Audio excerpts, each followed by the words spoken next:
Assalamualaikum warahmatullahi wabarakatuh. Izin perkenalkan diri, nama saya Cindy Danestari, NPM 21130530042 dari kelas 3J Program Studi PGSD Universitas Lampung. Di video kali ini, saya akan membuat proyek percobaan mengenai sifat-sifat cahaya dan keterkaitannya dengan indera penglihatan. Jadi, apa sih itu sifat-sifat cahaya dan keterkaitannya dengan indera penglihatan? Sifat-sifat cahaya dan keterkaitannya dengan indera penglihatan merupakan sebagai gelombang dan partikel cahaya yang memiliki beberapa sifat, yaitu mampu menembus benda bening, dapat dipantulkan, merambat lurus, dan dapat dibiaskan maupun diuraikan.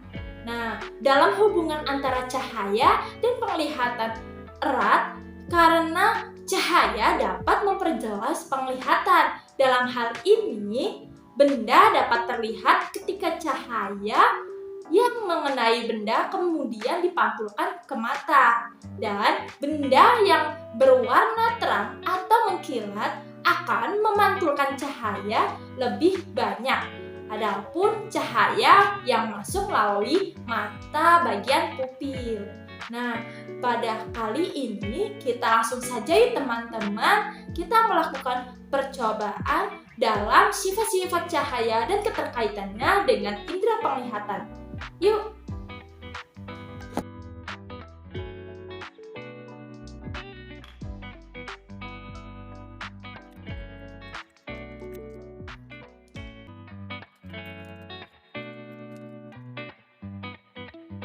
Baik teman-teman, untuk percobaan pertama yaitu cahaya dapat merambat lurus. Untuk persiapan yang kita lakukan yaitu kita lakukan kardus yang telah kita buat tadi dengan urutan sejajar. Kemudian untuk bagian belakang kita letakkan lilin yang telah dinyalakan api dengan korek api. Yuk kita lanjut ke percobaannya langsung.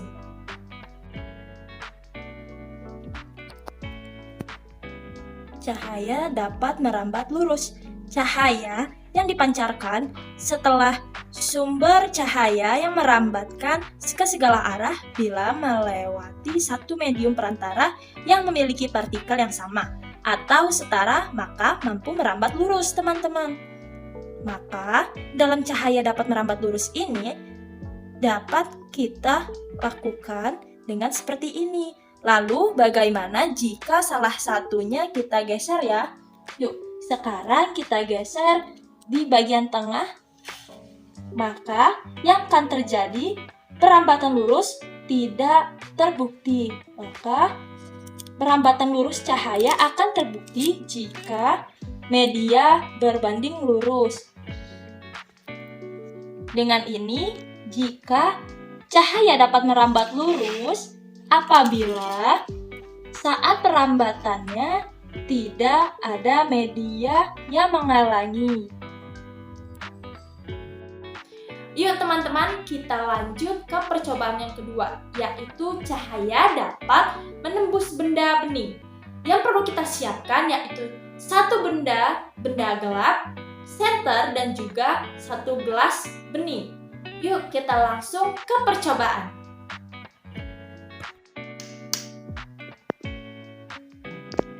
Dapat dilihat bahwa senter yang menerangi gelas bening mampu menembus cahaya.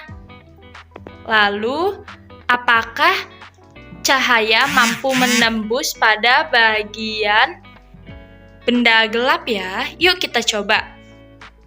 Dapat dilihat bahwa cahaya tidak mampu menembus benda gelap, yang ada hanya bayangan yang berbentuk benda tersebut.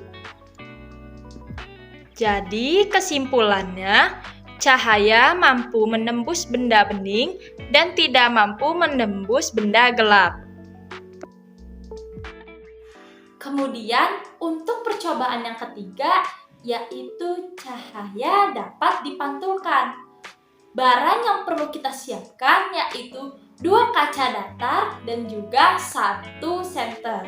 Yuk kita lanjut untuk percobaan.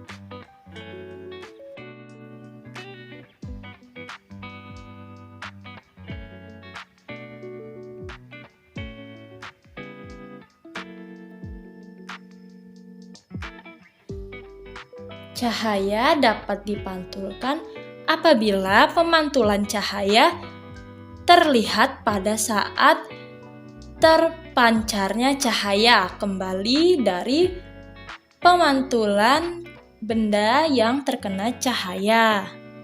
Seperti ini. Oke teman-teman, untuk percobaan yang terakhir yaitu cahaya dapat dibiaskan.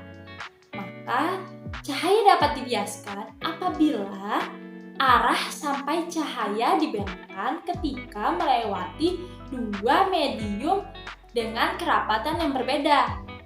Jadi, dua medium ini yaitu air dan udara dengan menghasilkan efek patah pada benda yaitu pensil yang telah kita siapkan.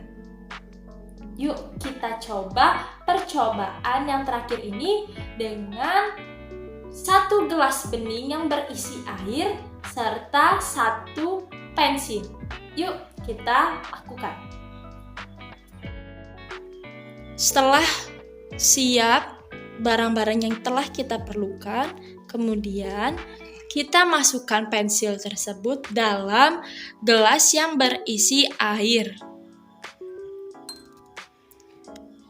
Maka yang terjadi akan adanya pembiasan cahaya, yaitu efek seolah-olah benda tersebut patah.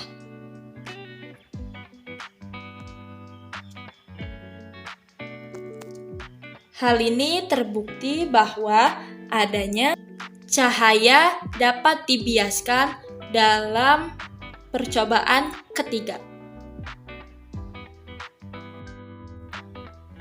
Maka dapat kita simpulkan dari keempat percobaan yang telah kita lakukan bahwa terbukti bahwa adanya sifat-sifat cahaya dan keterkaitannya dengan indera penglihatan.